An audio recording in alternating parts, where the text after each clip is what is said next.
डिमाकुसि ओनसोला दासान्दि जौगाफुनाय हालाम। बे ओनसोलाव गाज्रि थासारिनि मोनथाम बिथिंखौ रोखायै आसि थुना बुंफोरदों बिथां अनसुमा बर'आ।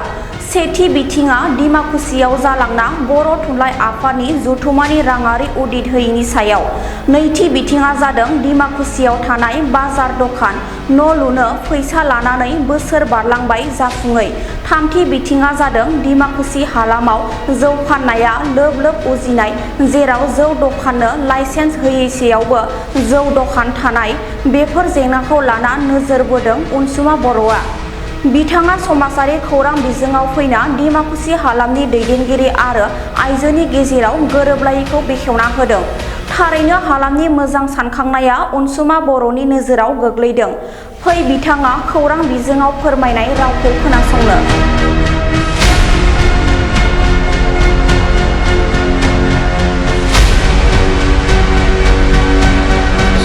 रोजा रोजा साबायखर सफैनायनि थाखाय नोंथांमोननिसिम। आं डिमाकुसि ओनसोलनि जुदि खोथाखौ बुङोबा आं दिनै मोनथाम पइन्टखौ बुंगोन। जोंनि ओनसोलाव मा जाना दङ आरो जोंनि लिडारशिप आरो गामियारिनि जिथु सोमोन्दो, मोनसे समाव जिबायदि मोजां मोनसे परिबेकमोन, मोजां रेसपेक्ट होलायनायखौ नुयोमोन, खौसेथिखौ नुयोमोन, नाथाय दिनैनि तारिखाव गामियारि आरो जायखिजाया अर्गानाइजेसननि लिडारफोरनि गेजेराव जे सोमोन्दो बियो लासै लासै लासै गाज्रि जालांनो हमगासिनो दं। थ' बिनिनो आङो मोनथाम पइन्टखौ आं एग्जाम्पल होगोन दिनै रायजोखौ। एक नम्बर पइन्ट, जोंहा थांनाय बोसोराव साहित्य सभा जादोंमोन जानुवारि मासनि समाव डिमाकुसि ओनसोलाव, डिस्ट्रिक्टआ उदालगुरि। बे साहित्य सभायाव जोबोद गेदेर मोनसे बाजेटजों बेफोर खुंजानाय हाबाफारि। स' बे एसेबां गेदेर मोनसे हाबाफारिनि अडिट जानांगौमोन, दिनैसिमबो अडिट जायाखै, बोसोर बारलांबाय।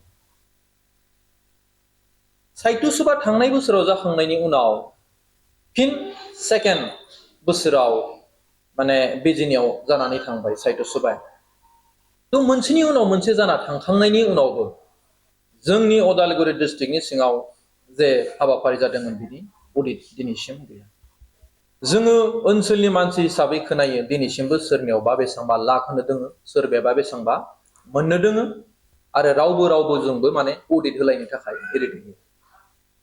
बे जोबोद गिदिर जोंनि जातिनि थाखाय मोनसे खहा गोनां। आरो बेफोर बुस्थुनि थाखायनो जोंहा माब्लाबा लिडारफोरखौ सम लाना आसि खिन्थिनो गोनां जायो। स' आं खावलायो बेफोर समस्याफोरखौ जोंनि गोरों गोराफोरा जाहाथे बिजिरलायनानै रायजोफोरनो एसे फोरमायलायना होयो। नै नम्बर पइन्टआ जाबाय डिमाकुसि हालामाव थांनाय 8-10 बोसोरसो जाबाय, गोलाव बोसोर, बाजार न' बानायनायनि मुङाव न'नि सिकिउरिटि महरै 10 स्कुवेर फिटआव 10,000 फैसा लादोंमोन। बेवहाय सोरबाया 10,000 होदों, सोरबाया 5,000 होदों, अनेक फैसा। थ' ओनसोलाव मोनसे ढौ फैदोंमोन, जौ होबथानायनि मुङाव आरो जोंनि गामियारि मानसिफोरा बेफोर बेबहायखौ बन्द' खालामनांगौ आरो जोङो मैगं फाननानैबो न'खर खुंनो हायो।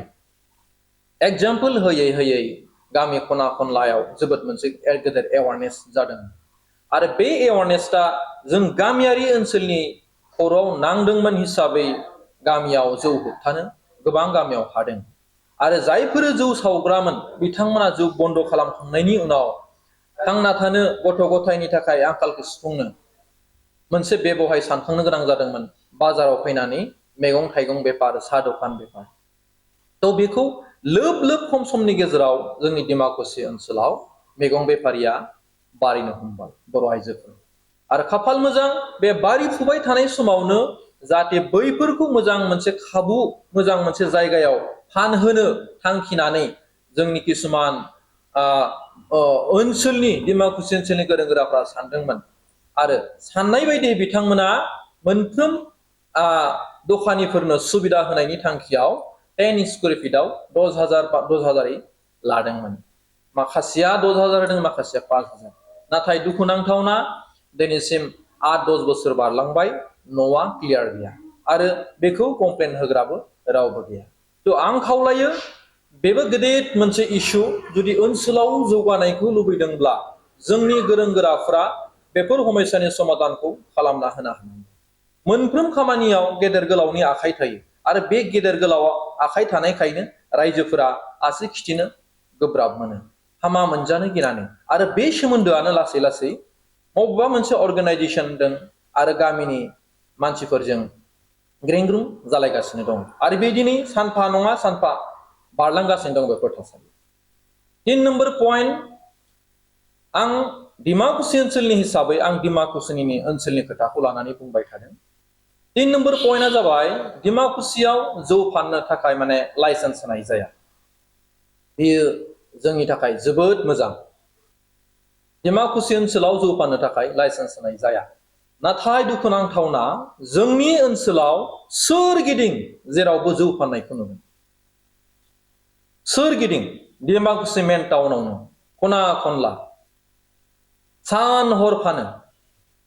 बेयो लकेल जौ होन आरो बियो बा माने माबा गोजा जौखौनो होन, सान हर जायखिजाया टाइमावनो मोनो, एभेलेबल। नाथाय लाइसेन्स होनो थाखाय डिमाकुसिया माने डिमाकुसिनि गोरों गोराफ्रा NOC होआ। दा खोथाया बेसो, जुदि NOC खौ होआब्ला ओनसोल हिसाबाव जेसेबांखिनि जौ लकेल फानग्रा होन गोजा होन ओनसोलाव मेन जायगायावहाय फाननो थाखाय पारमिसन जुदि होयोब्ला बा फानबाय थादोंब्ला बेवहायबो गोरों गोरानियावनो खोथाया फैफाफिनो। स' आं सानो, जुदि लाइसेन्स होयोब्ला सोरबाया जाय जौखौ 150 माने सिस्टेमेटिक 150 बायगौमोन, बियो माने थिक फिक्स प्राइसआव मोनगौमोन। खिन्थु दिनैनि तारिखाव बे 150 जौखौ 200 टाका 300 टाका होनानै माने लोंग्राफोरा माने लोंगासिनो दं। आं सोर माबोरै फानो सोर माबोरै बायो बेखौ आं बुंनो थाखाय, नाथाय ओनसोलनि सुरक्षानि थाखाय गेदेमाफोरा लाइसेन्स होआ होननानै डिसिसन लादोंबा बेयो जोबोद मोजां। नाथाय ओनसोलाव एभेलेबल लकेलनिफ्राय गोजाननिफ्राय टाउनाव आबुं जाजासे मोननायासो बे मोनसे दुखुनांथावना। दा बिनि समस्यानि समाधानखौबो नोंथांमोना मा खालामबा मोजां जागोन साननानै बिजिर। खारन दिनै एसे गाबोन एसे मोनफ्रोम बुस्थुआ जायखिजाया खोथाफोरा गेदेर गोलावनियावनो थांबाय थादों। थ' बेखिनियानोमोन आङो माने नोंथांमोनखौ लिंहरनायनि गुबै उद्देश्य। डिमाकुसिनि जिथु बेबायदि जेंना, जिहेतु नोंथाङा मोनथाम पइन्टआव खालामदों, बेवहाय सोरनिबा खैसार थानो हागौ होननानै सानो नामा? जिहेतु नोंथाङा गेदेमाफोर निश्चय खैसार थागोन। मोजांनि थांखियावनो बिथांमोना निश्चय फैसा कालेक्ट खालामदों, मोजांनि थांखियावनो होनदों दे आं। नाथाय बे फैसाया माने माबा मोनसे रिजनाव बे खामानियाव बाहायना बिथांमोना हायाखै आरो लासै लासैनो बे फैसाया खरसा जालांदों जानो हागौ आरो जाय थांखिनि थाखाय फैसा लादोंमोन बे थांखियाव फैसाया इमप्लिमेन्ट जायाखै आरो बे दुर्भाग्यजनक खोथा, बोसोरसे बोसोरनैनि खोथा नङा नालाय। आं नैबे मोनसे खोथाया रोखा जादों, जिहेतु जौ फाननायनि जिथु शप खेवनो थाखाय, वाइन शप खेवनो थाखाय पारमिसन होआ, बिराद मोजां खोथा। नाथायबा बे पारमिसन होआब्लानो बेवहाय जौ मोननाया दुखुनांथावना जायनि जाहोनाव बन्द खालामनो थाखाय ओनसोलाव बन्द खालामनो थाखाय बहुत नाजादोंमोन बर' जाथिया। दासिम डिमाकुसि बायदियाव जौगाफुनाय समावहाय बेबायदि मोननाया खोब दुखुनांथाव। मा बुंगोन नोंथाङा? नाय खोथाया ओरै, जौ बन्द खालाम होनना बुंबा दिनै आंखौ गोबां रायगोन आरो बियो एसेबां गोरलै नङा। नाथाय ओनसोलनि गोरों गोराफोरा जिबायदि डिसिसन लादों बे मोजांनि थाखायसो, नङा होनबा? आं होनाखै बन्द खालाम, आं होनाखै माने बन्द खालामनांगौ, आं बेखौ होनाखै। नाथाय ओनसोलनि थासारिखौ नायनानै जोङो मोनसे डिसिसन लानांगोन।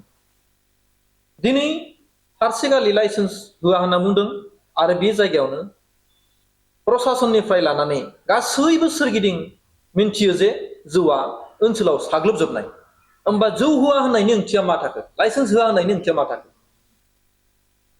बिदिब्ला जोंनि गोरों गोराफ्रा निश्चय सानसे नङा सानसे आसि खिथिना बुंजागोन बे थारमाने दा बेबायदियाव नुनो मोनदों जिहेतु भुटान साखाथियाव भुटान गोबां जौ मोनो बहाय थांनानै गोबां जौ बायनानै लोंहैयो ओमफ्राय जोंनि बेयावहाय जुदि खुलियोबा जोंनि फैसाया जोंनियाव थांगोन होनना सानो आङो माब्लाबाबो जौखौ सापर्ट होआ दे आं उन्दै समनिफ्राय जौ बिरि सादा सिगारेट आङो दिनैसिम लाफेरबोआखै मानोना आंनि आफाया माने जौ लोंनानै थैदों हिसाबै आंनि फेमिलिया गोबां खस्थ' मोननांदों आरो जोङो सम बायदि मोनसे थि बेलेन्सआव सफैनो हायाखै ओंखायनो आं जौखौ माब्लाबाबो सापर्ट होआ नाथाय जेब्ला आं सानसे माने भुटानाव थांदोंमोन बारा गोबाव जायाखै भुटाननि सासे मानसिया टेबोल बुयै बुयै गिलास गोग्लैजासे बुंदों भुटाननि 70% थैनाय मानसिया जौ लोंनानैनो थैदों जाहैदों बियो आरोबाव दुखु नांबावदों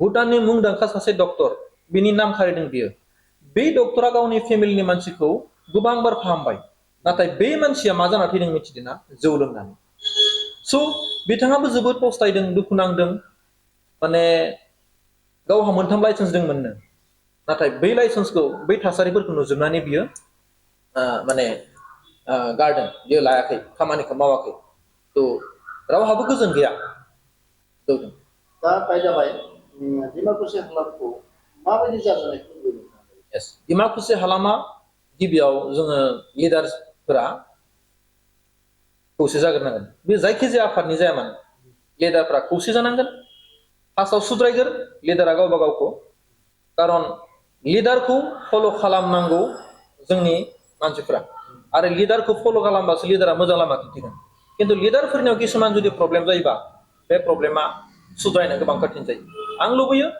गिबियाव साहित्य सभानि प्रब्लेमखौ सल्भ खालामगोन नैथियाव डिमाकुसिनि मार्केटखौ ओनसोलनि गोरों गोराफ्रा सुद्रायनानै हो आरो थामथियाव लाइसेन्स होनाय होयि आरो ओनसोलाव जौ होनाय होयि